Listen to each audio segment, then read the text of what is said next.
Hey everyone, welcome to Epic Things. I'm your host Reuby Chip, and in this series, we sit down with real life accountants who are living their dreams and working in their passion industries.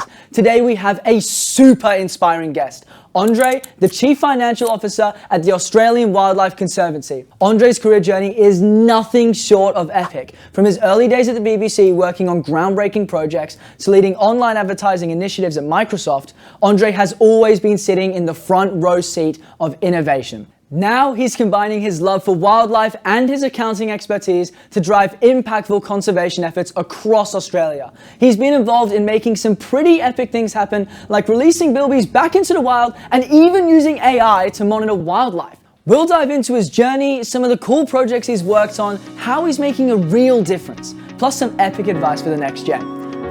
Let's get into it. Andre, thank you so much for joining me here today. Please tell us all about your role with the AWC. Tell us all about your passions. Thanks, Reuby. I'm Andre from Australian Wildlife Conservancy. I'm the Chief Financial Officer there. My passion is wildlife conservation. So Australian Wildlife Conservancy manages and owns land, probably more land for conservation than any other private organisation in the world. So Chief Financial Officer, that sounds like quite a big role, right? Oh, I mean, it is. I mean, a chief, often there's too many chiefs, but my role there as part of the executive team is to lead our finance and IT functions. And, we help provide information to the business and manage that information in a way that helps our business make the best decisions and understand what the priorities are and the best efforts for wildlife conservation.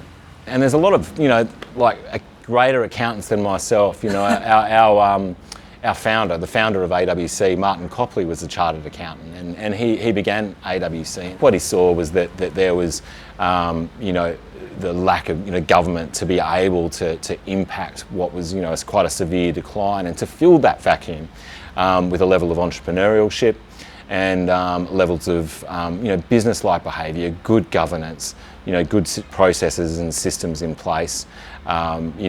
Measurement as a really important fundamentals to add to the plight for conservation. Amazing. And how did you end up in that role?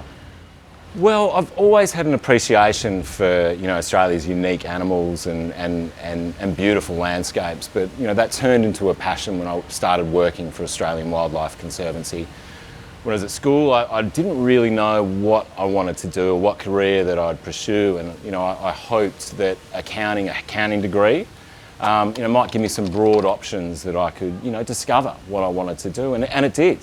Happy days. So yeah, so I did an accounting degree, and I majored in accounting and taxation law. I followed a very well-trodden road to London, which I was lucky enough to work at some pretty fantastic places, first at the BBC, and then for Microsoft. So I enjoy those and the travel while living in Europe as well.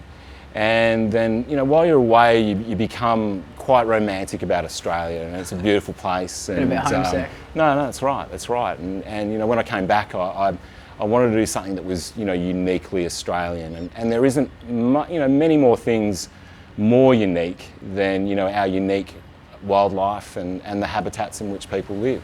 Yeah, that's really, really cool. So why don't you tell us more about those ambitions and those goals, and in general the mission of the AWC? What's the heart?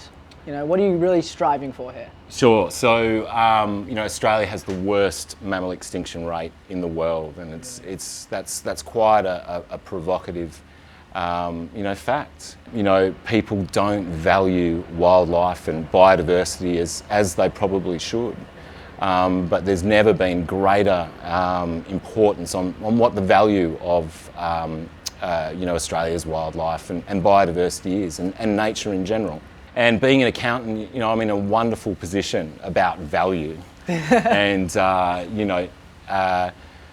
by nature is hard to value.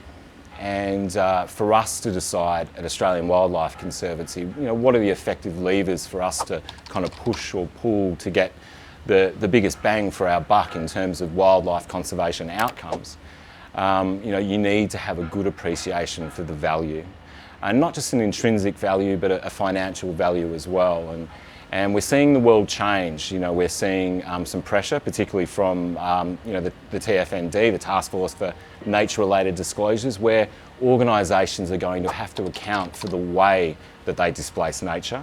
And that puts accountants in a real box seat to be able to assist in that and really drive some, you know, wonderful conservation outcomes, not just in Australia, but for the world. Very, very cool. And would you say that a lot of an accountant's role these days can and does collide with their interests?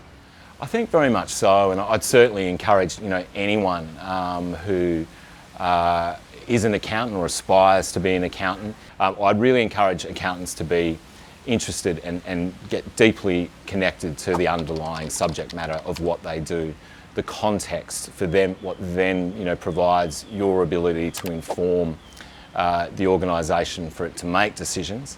You know, is just really important. And a good example is, you know, that fire management in the Kimberley. The staff took me out on a chopper, which is an expensive exercise, which I'm That's a pretty ordinarily experience, not. Oh, it is absolutely. I think everyone would enjoy flying around in a helicopter.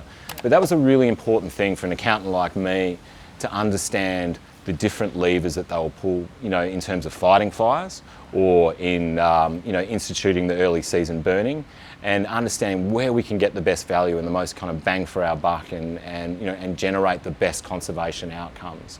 It's important for me to appreciate for, you know, things like our budget allocations, but also things like, you know, delegations and so forth, to allow our field to be empowered to make those decisions to generate, you know, effective conservation in Australia. Yeah, that's really, really cool. So obviously you're the CFO of the AWC, and flying in a helicopter is a massive benefit of doing that. I think so, at least. Are there any other benefits or perks that come along with your role? Oh, look, I mean, I've had the most exciting opportunities, which, I mean, you would never think that you could imagine. For example, in the Pilliga here in New South Wales. I was able to take part in releasing bilbies, you know, where they hadn't been present for over 150 years. And that was just such a wonderful experience. And, you know, I'm you know, happy to report that they are as soft and to touch as they look. And it was just magnificent. It just gives you an enormous feeling to see these animals, you know, released where, you know, they hadn't been for a very long time. Andre, you've told us about some pretty incredible experiences and all around this epic journey of yours. And I'd love to know, how do accountants make epic things happen? Well, when you say epic, I think of value. And, you know, accountants, that's what we do. We're able to measure and we're able to generate value. And for me, that's epic, whether that applies to wildlife conservation or, you know, other passions that we might have. So you have some other passions. You worked in London for a little bit. I'd love to hear all about that. How did your work as an accountant there influence your work as an accountant back here in Australia? Well, like I said, you know, having that chartered accountant's designation gave me that, you know, that ticket to work, you know, somewhere and a well-travelled road to, you know, to London. And at BBC, I mean, you know, certainly television was interesting, but there was also a real formative involvement of technology as well. There was worked on a project called the Creative Archive, and I got to attune my management accounting skills, which, you know, managed the budget and format for that Creative Archive. And that Creative Archive turned into what was the iPlayer, which was, you know, one of the, you know, the really big changes.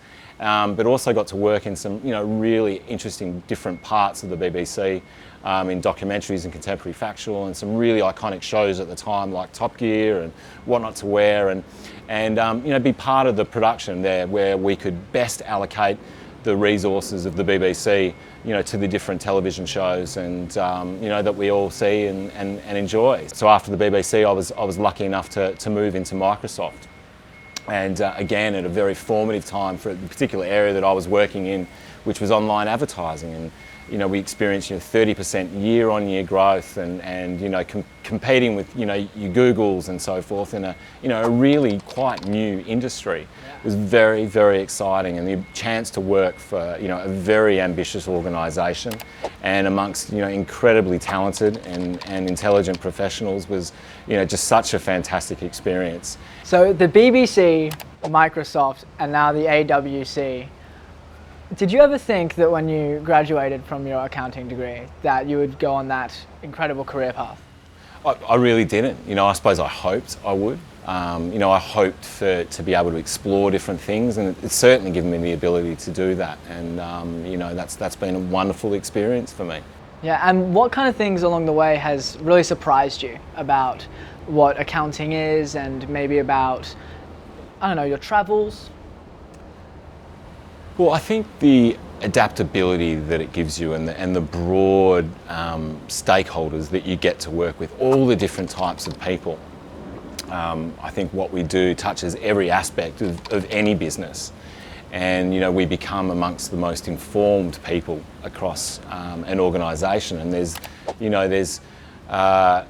no accident, or it's that you see a lot of accountants becoming, you know, the CEOs of many companies. And yeah, talk to us about that a little bit, actually. So a lot of what we're doing here is to try and eliminate the stigma around accounting being boring, and obviously accountants take up a lot of powerful roles like CEOs. So what would you say to people who think that accounting is a boring career path?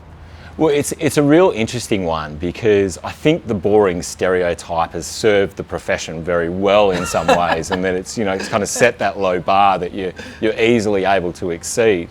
But really, the reality is so far removed from the perception.